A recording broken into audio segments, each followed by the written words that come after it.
False hope sucks. Today on Locked On Tigers.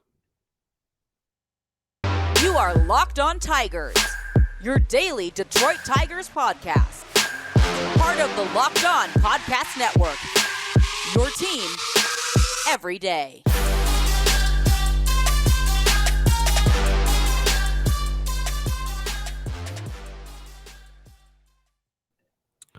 What is up, everybody? Welcome back to another edition of the Locked On Tigers podcast. Today is Friday. Happy Friday, May 6th, 2022. Thanks for making Locked On Tigers your first listen every day. We are free and available wherever you get your podcasts. I tried really hard to be energetic in that. I don't think I did a very good job, but I'm very much not energetic. What is this hat doing? I just realized it's my Locked On hat. Here's the thing with hats, man. My head is in the 99th percentile for size, like skull size. So hats don't fit me. This literally doesn't fit on my head. I can just throw it on like this. So the Detroit Tigers drop this one 2-3 in Minute Maid. Don't give me hope, man. Just golly. Screaming, running around after the Candelario homer, and then this. Tigers offense is absolutely nowhere for the entirety of this game, outside of Jeimer Candelario and Miguel Cabrera. And that lasted all the way to the ninth when, with 2 outs and nobody on, Miguel Cabrera gets a single. Then Jeimer Candelario hits a home run. And then Gregory Soto happens. Not fun. Not fun at all. This is really not a very fun look for me either. But so what is there to talk about? Well, the offense was horrible. Again, this offense was putrid. And the frustrating thing is they were getting singles. The offense was getting some hits, 1 walk the entire game, as you all know. I don't like that very much. But you had 9 hits. You had 7 going into the ninth. Should equate to a lot. You should not have 7 hits and no runs. You should not be getting shut out through 8 innings on 7 hits and 8 base runners. Shouldn't be the case. Shouldn't. They were able to scrap something together in the ninth. Jeimer is a bright spot, not only of today, but of the last week. And then Gregory Soto. We'll certainly get to that because that's the talk of the town that everybody wants everybody's opinion on. So we will certainly get to that. I know everybody is well aware that I am have defended that dude more than just about anybody on the planet. Yeah, so we'll get into all that, I promise. We're gonna start off with, I guess we start off with the offense. Is there anything more to really talk about with the offense? Did I just cover everything? We can't get extra base hits. The Jeimer homer saved another game of looking at a box score and going gee whiz. And I'm not going to be too nice to Gregory Soto later, so I don't want this to come across as me just blindly defending him. However, you were getting shut out with an out left in the game. It's time. Good for Jeimer. I know I'm all over the place. I'm really sorry. I'm very, very, very frustrated. Good for Jeimer. I mean, he really struggled, and there were some people talking crazy nonsense, talking about putting him down in the minors and all that jazz. That was never that was never, I don't think, a possibility. B, he was never going to stay down for that long. He has a long history of starting off really slow and then breaking out. And that appears to be what's happening pretty much the second the calendar turned to May. Like it turned on the East Coast. May 1st turned in the middle of the Dodgers game, right? We had a game on the last day of April, and May 1st turned in like the 6th or 7th inning. And Jamer got a hit like right after the clock hit midnight. Like it just seems to be like once he gets past April, and even in 2020 in the weird season, like once he got past that first like 3 weeks of the season, it was gangbusters. It was go time. And so I'm hoping that that's what's happening, and it looks like that's what's happening. His timing seems to be a lot better. Had a great game tonight. He just looks different. In April, he looked timid at the plate. Like he looked like he was not scared. I don't think any of these dudes at the professional level are scared, but he just looked, when he was in the batter's box, you weren't like, all right, like this has a chance of being something. There was just no confidence. And you can tell, not even seeing the result of the play, you can just tell by how he looks in the batter's box, how he holds himself, etc., that this is a totally different version, I guess you would say, of Jamer Candelario. Looks fantastic again tonight. Like I said, every at bat, he just looked really good. The home run was obviously great. His OPS is now all the way back up to 600, basically. It's like 3 ticks below 600. So for a dude that had an OPS below 400 like a week and a half ago, he's on a little bit of a heater. And the average is back over 200. Slugging percentage is back well over 300. So it's looking like Jamer's timing is down and everything's coming back around. Miguel Cabrera, OPS up to just under 700. Got 3 hits in this game and passed the great Al Kaline, Mr. Tiger, in all-time hits. Came into this game down, he was at 3,005 going into this game, and ended at 3,008, and Kaline obviously had 3,007. So super cool moment. Miggy talks about all the time the relationship that him and Mr. Kaline had, and how much he just loved him and adored him, and loved their friendship and loved their relationship, and said that Kaline treated him like a son. Just they just had a great bond. And Kaline said on a plethora of occasions that Miguel Cabrera was the greatest hitter he had ever seen. And it's just a really cool moment. And you wish that Al was around to see it, because I'm sure that would have been a really awesome moment. But I'm sure Miggy will have a nice. I'm sure it was a surreal moment on the field. I'm sure that he'll think about it a lot tonight, and Kaline's family, his wife, and everything making comments. Just a super cool moment in a game that was very frustrating for a lot of people. Really cool moment. So we silver linings and everything. Really wholesome and awesome moment in the game. Besides those two, that was the offense pretty much. They combined had 5 hits and were responsible for both runs we scored. Outside of that, we had 4 hits outside of Jamer. So Jamer and and Miggy had 5 between the two of them. The rest of the team combined had 4. So that's pretty much it for your offense. There's your offensive breakdown.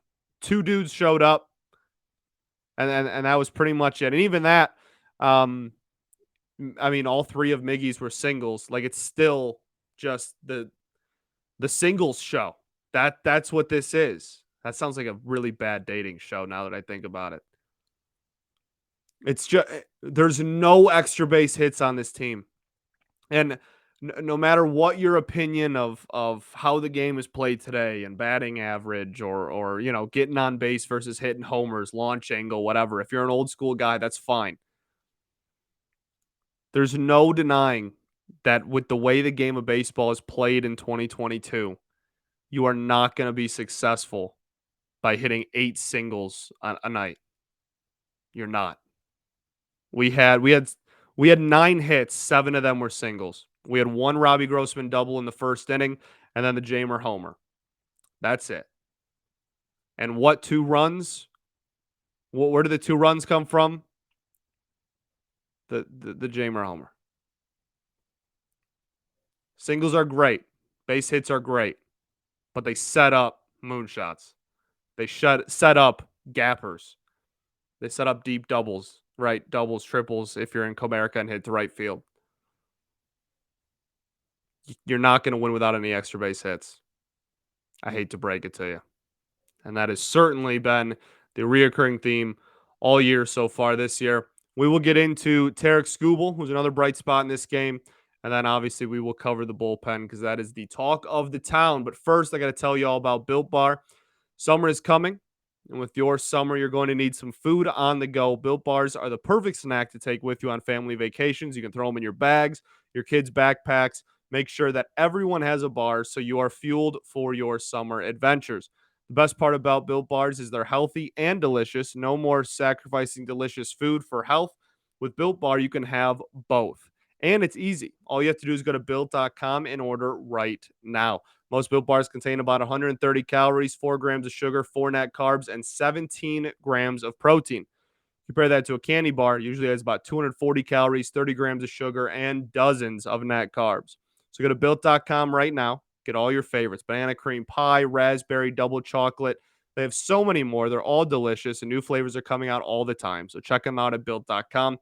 Go to built.com right now. Use promo code LOCKED15 for 15% off of your order. That's promo code LOCKED15 for 15% off at built.com. Also got to tell you guys about Blue Nile. Blue Nile Jewelry, the original online jeweler since 1999. They've helped millions of couples create their perfect engagement ring. Blue Nile is also committed to ensuring that the highest ethical standards are observed when sourcing diamonds and jewelry. Whether you're customizing an engagement ring or designing diamond stud earrings, online jeweler Blue Nile will allow you to create a bigger, more brilliant piece than you can imagine at a price you won't find at a traditional jeweler. Expert advice 24/7, legendary service with 30-day returns. When you commit to a piece, so does Blue Nile. Guaranteed service and repair for life. Diamond price guarantee. You can contact Blue Nile to compare a competitor's diamond against one of theirs. In most cases, they can meet or beat the price. So this Mother's Day, get mom something she'll treasure forever with the fine jewelry from BlueNile.com. Locked On Tigers listeners are also getting $50 off of $500. This podcast exclusive is only good through Mother's Day. Use code LOCKEDON. That's code LOCKEDON. And every order is insured, ships free, and arrives in discreet packaging that won't give away what's inside. So you can shop completely stress-free and find your forever piece at BlueNile.com today. All right, everybody. We are back here for segment 2 at Locked On Tigers. Thanks for making Locked On Tigers your first listen every day. We are free and available wherever you get your podcast. I don't know if I want to wear this hat anymore. Hats don't fit me, man. My head's literally too big. I'm just throw it at the top. Just throw it on top like that. It's not good. Okay. Tarek Skubal. I think that's a big bright spot in this game is Tarek Skubal, and he deserves a ton of credit. He's a dog. Tarek Skubal is a dog. And it's just he's the only starting pitcher so far this year that's really shown out. Bo Brisky has looked solid in his couple of starts. He's been solid enough. He's kept us in ball games. Alex Faedo kept us in the ball game that he pitched. Erod hasn't been terrible, but he's also, it's like just kind of a barely keeping us in type of thing. Tarek Skubal is the only dude that has started a game for the Detroit Tigers this season where when he takes the bump, you have confidence. You're like, all right, this is a winnable game, and there is a legitimate chance that offense is erased, that our opponent's offense is irrelevant. He's the only dude that when he takes the bump, you have some sort of confidence in right now, which is sad. One guy, one. And I guess that's kind of a subjective thing. If you're a big, fan of one of the, if you're really high on one of the other starting pitchers that we have, that's fine. But as a whole, I mean, as it stands right now, Scooble is really the only dude that's like that. And he certainly showed out again in this game. 6 innings, 6 hits, 2 runs, 0 walks, 9 strikeouts in those 6 innings. The pitch mix was sensational. Listen to this. He threw 90 pitches, right? 30 sliders, 23 four seams, 15 changeups, 15 sinkers, 7 knuckle curves. That is about as evenly distributed as you are going to see. Phenomenal. Spin rates are all good, as they always are for him. Exit velocity, the changeup got hit hard a couple of times. The sinker got cranked. But, I mean, as a whole, the average exit velocity was a little higher than you'd like it. About 93 miles an hour for the game. But he induced 15 whiffs. 15 swinging strikes. 13 called strikes. You don't see the whiffs higher than the called strikes, especially from a starter, too terribly often. It's wildly impressive. On the game, he had a CSW percentage of 31, which means just under 1 out of every 3 pitches he threw for the outing were a strike, were either a called strike or a swinging miss strike. Just under a third in 90 pitches thrown. Crazy impressive. Crazy impressive. So while he did have, I mean, Altuve, like first pitch of the game or whatever to Altuve, like that's a fastball. He just wanted to start the game off 0-1, and Altuve's a veteran and not going to let you do that. You live and you learn. He was phenomenal the rest of the game. So, and then the other one, he hung a curveball a little too much. Hung that thing a little too much up there. Caught a little bit too much of the plate, right? Again, I'm not gonna be upset at Scooble. Is certainly not the problem in this game. Certainly not the reason we lost. Everything is just so. Every pitch he has the ability to get a swing and a miss. Everything is a swing and miss potential pitch. 8 whiffs on the slider, 3 whiffs on the four seam, 3 on the changeup, 1 on the knuckle curve, 8 on the slider. Threw it more than his four seam fastball, more than any other pitch.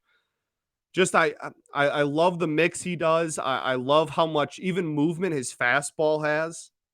Right? Like people talk about the difference between a straight fastball and a moving fastball. That thing has life on it. That is not a straight four seam fastball. It's wild. He's so good. And as it stands right now with that 3-headed monster, the Mize Manning Scooble, he has certainly taken comfortably the biggest step so far this year. I know Manning and Mize are obviously hurt and have been hurt for a while, but even before their injuries, Scooble's been like that since Star One. He seems to be kicking off a season in which he could potentially be taking a massive step forward, which is awesome to see.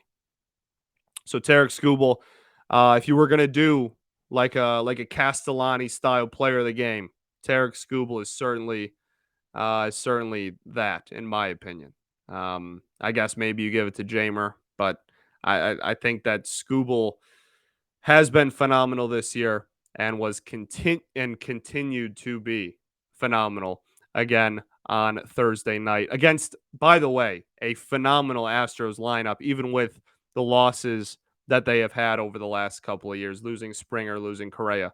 That's don't get it twisted. That lineup is still stupid good. Like stupid good. And Tarek Scooble certainly had the upper hand on all of them tonight. So Awesome to see. Awesome to see. All right, let's get to the bullpen. Let's get to the talk of the town. But first, I got to tell you all about betonline.net. Betonline.net is your number one source for all your betting stats and sports info. Find all the latest sports developments, league reviews, news, including this year's basketball playoffs, Major League Baseball, and this weekend's run to the Roses as the Kentucky Derby is back. Going to be fun. BetOnline is your continued source for all your sports wagering information from live betting, playoffs, esports, and more. Head to the website today or use your mobile device to learn about the trends and action. Bet online where the game starts.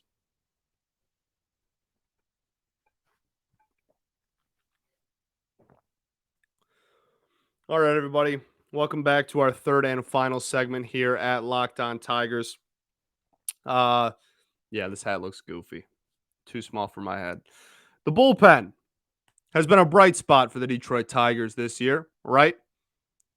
Well, everybody's been talking about, bullpen ERA, lowest in baseball, close to lowest in baseball for a majority, well, pretty much all of the year.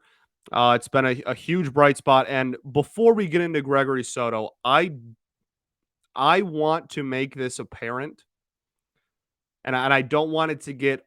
I don't want all the drama that happened in the ninth to overlook the fact that Willie Peralta was phenomenal. The dude deserves his flowers, and nobody's going to talk about it. He has a incredible ERA. We're not going to say what it is because we don't want to jinx anything, but it's less than 0.01 on the year. And he pitched 2 innings and kept the velocity up the entire time. He has been such a gem of a signing ever since they brought him in last year. It is a big time Avila or Hinch or whoever in the front office, whatever pro scout department, I don't care, whoever's responsible for pointing at Willie Peralta and saying I want him deserves a boatload of credit because the dude's been phenomenal, and he was phenomenal again last night. And I just feel bad because no one's going to talk about it because of what proceeded. Gregory Soto, like I said at the beginning, everyone is very aware that I'm a huge fan of his. Everyone is very aware that I have defended him more than maybe anyone. I don't know all of you individually. I hope to, but I don't. And I would venture to say that I probably defend that dude more than anybody you know.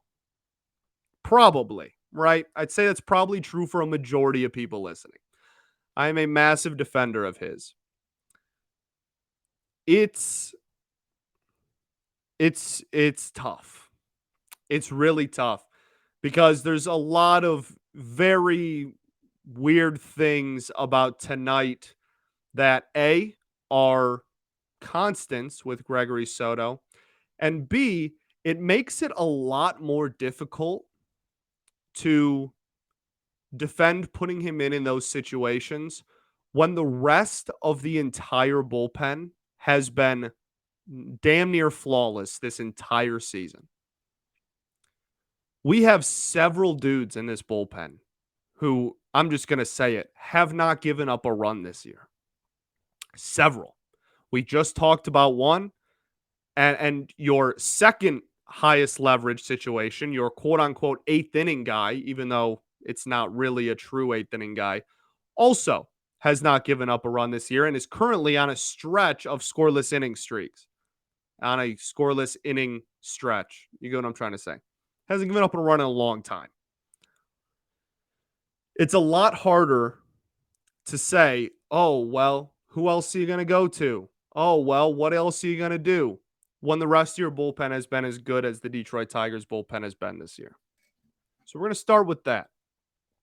There's a couple of things that happened in this outing. One, the walk-off is a routine, easy double play if we're not shifted. And I understand that that's part of the game for another 5 months, and then it's not. But he induced weak contact, and it just hit him where they ain't. And he hit him where they ain't. That being said,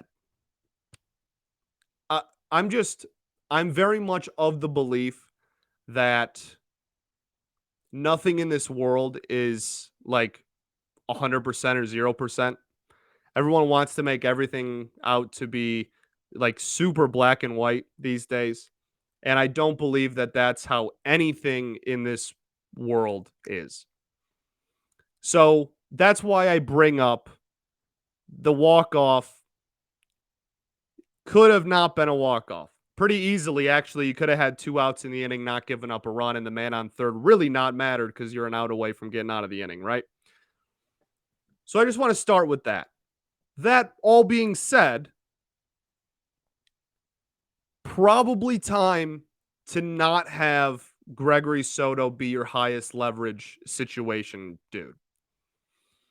And I still believe that when he is on and he is hitting his spots, he is one of the most unhittable pitchers in the sport.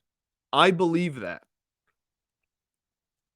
But the amount of times and the amount of situations in which he is hitting his spots has last year was pretty few and far between, but he was winning most of those battles still. And I know everybody loves to do the, oh, I'm going to have a heart attack. Soto's in. He was winning a lot of those battles still. This year, nothing has changed. And I said, you can go back and listen to my preseason episodes. I said when we were breaking down the bullpen and looking forward to this year, Gregory Soto needs to take another big step forward. He does. And he certainly has not. And the ERA isn't that high, but you can't be the highest leverage pitcher on a team where everyone else in the bullpen has been really damn good. You can't be the best reliever in the best bullpen and consistently get behind in counts, consistently walk players as often as he does. You can't. You can't. And I love the dude to death. You can't. And do I still think he has the ceiling to reach it? Yes. I'm not me saying, first off, my opinion with the Tigers, unfortunately, to some of you, I know, to your happiness, does not mean anything. But me saying, oh, Gregory Soto should get, maybe knocked down to the second or third highest leverage situation. Nothing, again, what I was saying earlier, nothing's like 100% or zero. We don't have to go all in or all out on anything. He can work his way back in. If he's hitting his spots, if he goes through a month where he doesn't give up a run, oh, look, he figured out something with his mechanics, his location, his command is way better. Let's move him back in there. Because when he is on, he's the best reliever in the pen when he's hitting his spots. But this year, you haven't seen him hit his spots, really. The Pirates outing is probably his best outing of the year, and sans that, it's been a lot of missed spots. And it's not just missed spots like, oh, we're aiming for a strike low and away and he spikes it in the dirt or something. This is like we're aiming for fastballs up and in and he is spiking them low and away. Like he's missing by feet. And it's so, I'm sure it's frustrating for him. As I say all the time, I'm sure it's frustrating for the player too. But it's so frustrating with a dude that is just oozing with potential to just have that of all things just not click. You look like whip is a great tool for how many base runners you're giving up. The dude doesn't have a super high ERA, and since the move to the bullpen never has had a super high ERA. But I mean, the whip is constantly in the mid ones. His walk per 9 last year was unbelievable. I mean, just insanely high. It's time. It's time to we probably should just let Fulmer take the highest leverage situations for the time being. Again, it'd be a lot different if the bullpen wasn't performing as well as the bullpen's performing. But this year, Magically, magically, that doesn't give players enough credit. Not magically. Surprisingly, you have a really good bullpen and you have a lot of other options. Like I said earlier, the best reliever, the highest leverage reliever in the team that's in the bullpen that is statistically currently one of the best in baseball can't have a dude consistently behind an account the second he steps out of the bullpen. Can't have it. Not with so many better is probably a little bit of a step too far, but currently so many less stressful options. It should probably just go to Fulmer for the time being. That's all. Very frustrating loss. And it's not, again, not all in or all out. It's not all on anybody. The offense was atrocious. Absolutely atrocious. In a small ballpark. The Crawford box is like 100 feet to left field.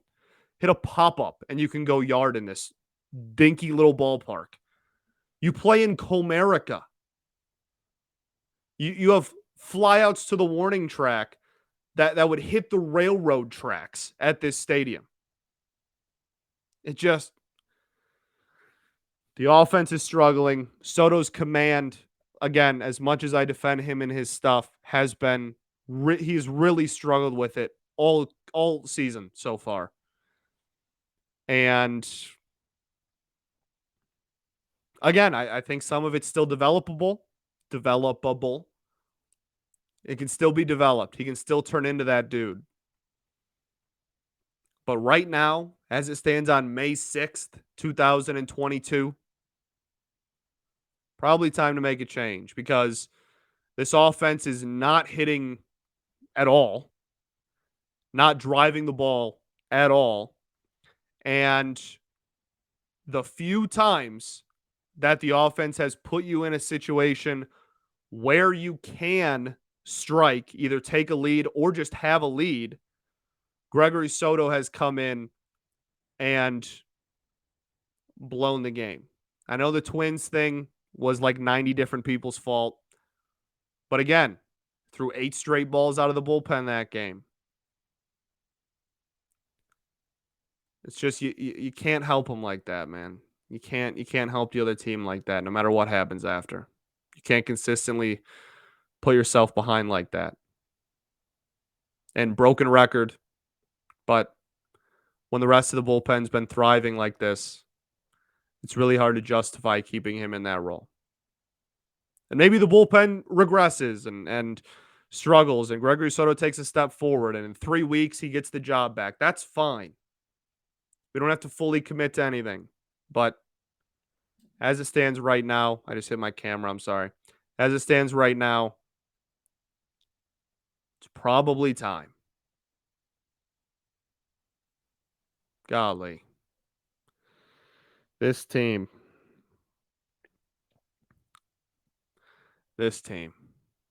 I think that's all I got, ladies and gents. Thanks for making Locked On Tigers your first listen every day. Now make your second listen Locked On MLB. Host Paul Francis Sullivan, please call him Sully, brings you his unique perspective on the major leagues, both past and present. It's free and available wherever you get your podcasts. Yeah, we're all in this together. I'm going to keep saying it because some of y'all are just mean to your own fan base for like no reason other than like you're angry and are just taking it out on people. It doesn't make sense to me. We're all rooting for the same thing. We all want the same thing. I'm not sure why on a May 5th game we're like attacking each other.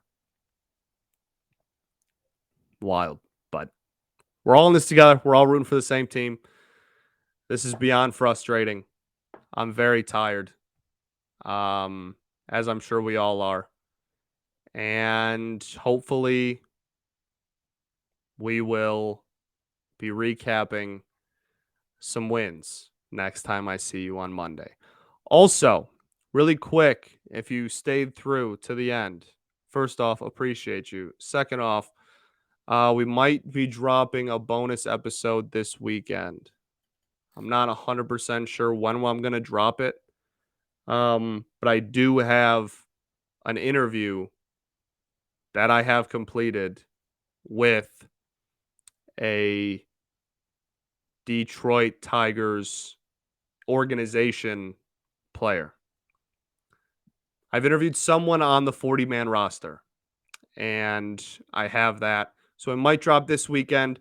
I might risk it and wait till our next off day, which is like 2 weeks from now still, because we played like 17 games in 15 days or whatever. So I might risk it and wait till the next off day. I might just give you 6 episodes 1 week and throw it in on a weekend. Not really sure yet. TBD. But keep an eye out for that because it's super cool. Okay. That's all I got. I know this is long. Have a great day. Do not let this team affect your day like it affects mine. Peace and love. Going to therapy's dope. And I'll catch you on Monday, baby. Go Tigers.